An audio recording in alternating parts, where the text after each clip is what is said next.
Chapter 2 The Burrow. Harry was locked up in his bedroom. Uncle Vernon had barred up his windows so he couldn't escape. Harry was about to go to sleep when he heard an odd voice outside his window. "Hey, pal," it said. Harry looked out his window, and a red, smiling face was smiling at him.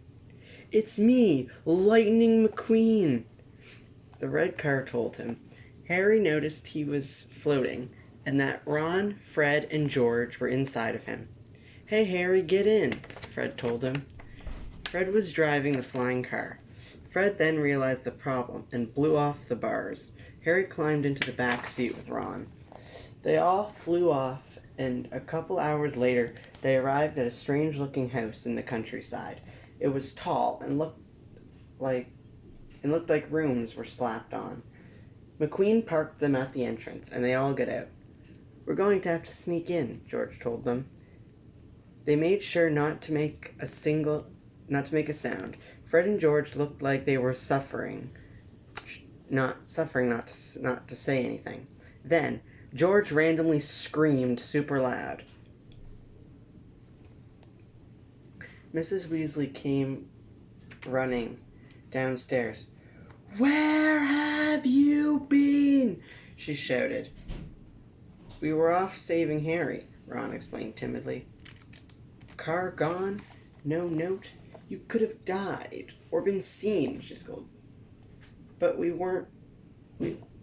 had to save Harry," Ron pointed out. Okay." Mrs. Weasley stared at her sons. "Don't worry, Harry. You're not in trouble. I'll make some breakfast." She clapped her hands together and left to go cook food. Percy came downstairs and sat at the table. The other four went to join him and waited for their breakfast. Mrs. Weasley came back and handed them pancakes.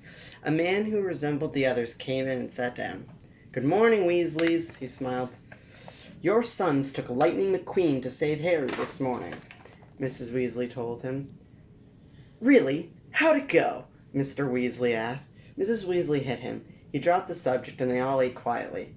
Percy spoke up.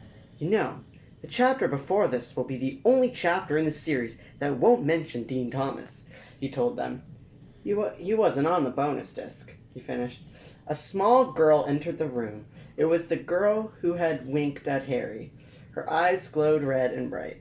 Lasers shot from her eyes, aimed at Harry. Harry ducked under the table. "Ginny's gone," Ron told him. Harry came out from under the table. "She does that sometimes," Ron gulped.